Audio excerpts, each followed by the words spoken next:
न वीजा न पासपोर्ट, फिर चीनी सेना का जासूस योगी के यूपी में कैसे घुसा? क्या तारों के नीचे से पार किया बॉर्डर? यूपी के सिद्धार्थ नगर में पकड़े गए चीनी नागरिक ने किया इतना बड़ा खुलासा। लखनऊ से दिल्ली तक मची हलचल। ब्रह्मोस की जानकारी जुटाने आया था, खुफिया दस्तावेज चुराने आया था। यूपी एसटीएफ क्यों ढूंढ रही एनआईए का नंबर?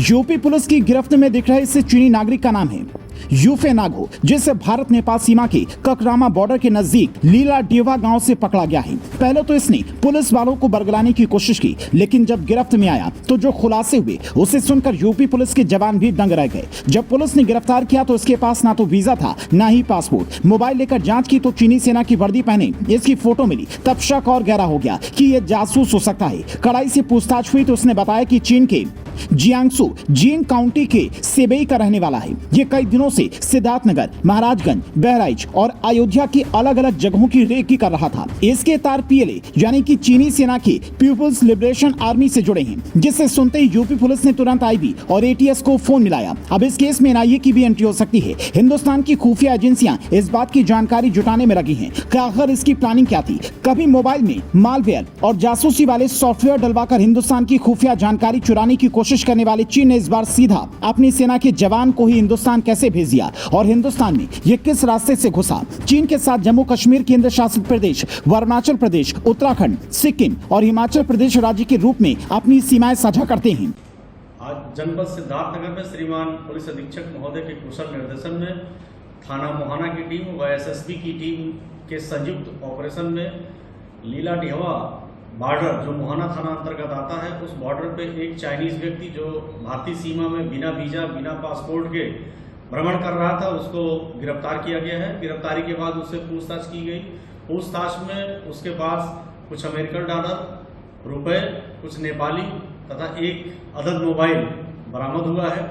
गिरफ्तार किए गए व्यक्ति का नाम योन फेन धाउ व जैनसो चाइना का रहने वाला है। उसके इस कृत्य के आधार पर थाना मोहाना पर मुकदमा संख्या 87/24 धारा 14A विदेशी अधिनियम 1946 के तहत मुकदमा पंजीकृत कर लिया गया है। मुकदमा पंजीकृत करने के बाद विधिक कार्रवाई करते हुए उसे माननीय न्यायालय रवाना किया गया।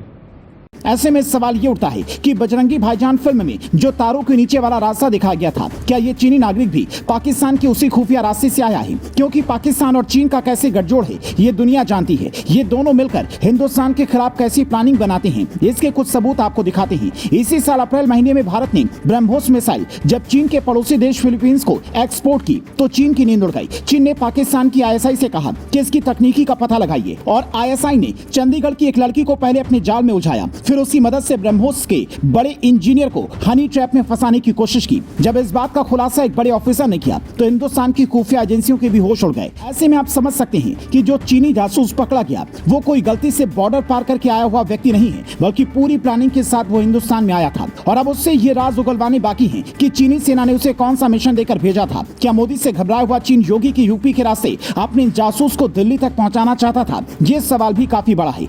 देश के ऐसे दुश्मनों को बॉर्डर कौन पार करवाता है, इस बात की भी जांच होनी चाहिए। आखिर बिना वीजा बिना पासपोर्ट अगर कोई आ रहा है तो फिर कोई ना कोई खेल तो जरूर हुआ होगा, या पकड़े जाने की आशंका से इसने पहले वीजा पासपोर्ट गायब कर दिया। अगर ऐसा है तो फिर जयशंकर के दिमाग का रोल इस केस में बड़ा हो जाता है।